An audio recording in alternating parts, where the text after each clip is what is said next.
Hello everyone, welcome back to our channel Taj daily life vlogs.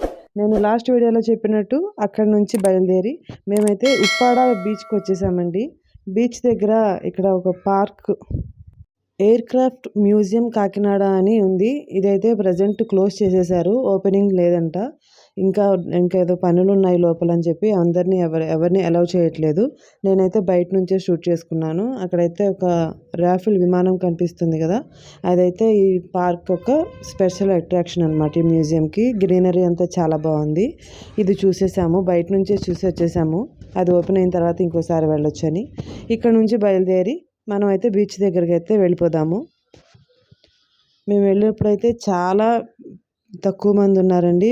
Holiday అప్పుడైతే అసలు ఖాళీ ఉండదు. కాకపోతే మేము వెళ్ళింది వర్కింగ్ డేస్లో కాబట్టి బీచ్ అంతా చక్కగా ప్రశాంతంగా ఉంది, ఎక్కువ జనాలు కూడా లేరు. చూడండి, మనకి షిప్స్ అయితే కనిపిస్తున్నాయి కదా. ఇక మా వాళ్ళైతే జలకాలు ఆడడానికి రెడీ అయిపోతున్నారు. నేను నా పనిలో బిజీగా ఉన్నాను, అంటే వ్లాగ్ షూట్ చేసుకోవడంలో బిజీగా ఉన్నానని అర్థం. యాక్చువల్గా అయితే మేము ఇంటి దగ్గర నుంచి బయలుదేరేటప్పుడు బీచ్కి వెళ్ళాలనే ఐడియా అయితే అస్సలు లేదు. కాకపోతే మాకు టైం ఎక్కువగా ఉంది, ఇంకాసేపు టైం ఉంది కాబట్టి బీచ్ దగ్గరలో ఉందంటే సరదాగా వెళ్ళేసి వద్దామని చెప్పి అందరం కలిసి వచ్చామన్నమాట బీచ్కి.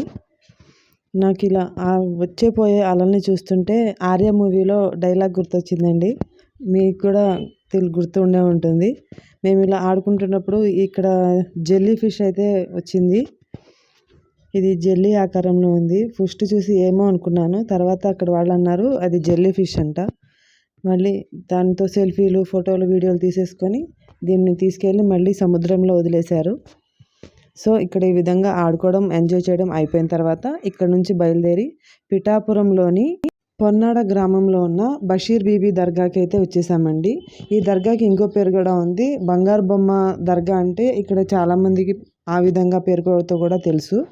మనం ఈ దర్గాని ఉప్పెన మూవీలో కూడా చూసామండి. నీకన్ను నీలి సముద్రం సాంగ్లో మనం చూసిన దర్గా అయితే ఇదే.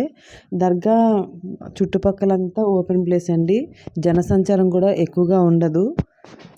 ఏవో ఒక 4-5-6 ఇళ్ళు మాత్రం ఈ దర్గాకి సంబంధించిన వాళ్ళవే ఉంటాయి. సో అక్కడ నుంచి బయలుదేరి ఈ దర్గా దగ్గరికి అయితే వచ్చేసామండి. ఈ విధంగా ఉంటుంది, ఇది ఎంట్రన్స్ అన్నమాట. ఈ దర్గాకి చాలా పెద్ద హిస్టరీ అయితే ఉందండి, అది చెప్పాలంటే ఈ వీడియోలో అయితే సరిపోదు.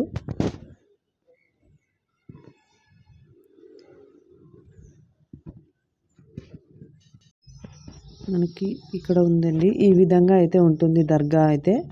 ఇక్కడ ఎక్కువగా గాజులు అండ్ అలాగే జాకెట్ ముక్కని అక్కడ తల్లికి సమర్పిస్తారనమాట. చూసారు కదా, చాలా ఉన్నాయి. ఆ విధంగా శారీ, గాజులు, బ్లౌజ్ పీస్ అయితే పెడతారు. ఏదైనా మొక్కుకొని అదైన వాళ్ళు వచ్చి మొక్కు తీర్చుకుంటారనమాట. చూసారు కదా, ఈ విధంగా ఉంటుందండి దర్గా. ఇదంతా బయట. యాక్చువల్గా ఈ దర్గా అయితే మనకి ఒక పాడుబడ్డ ఇంటి లాగా ఉంటుంది. ఇలా ఉండడానికి కూడా ఒక పెద్ద స్టోరీ అయితే ఉంది. అది స్టోరీ తెలిసిన వాళ్ళకి బాగా తెలుసు. ఎన్నో ఇయర్స్ నుంచి ఉందంట ఈ దర్గా అయితే. చాలా మహిమగల దర్గా అని కూడా పేరుంది. బయటంతా ఈ విధంగా ఉంటుందన్నమాట. ఇది చుట్టుపక్కల చెప్పాను కదా, చాలా తక్కువ ఉంటాయి ఇల్లు, ఎక్కువ ఇల్లులు కూడా ఉండవు. వచ్చిన వాళ్ళు స్టే చేయడానికి రూమ్స్ అనమాట. ఈ విధంగా ఉంటుందండి.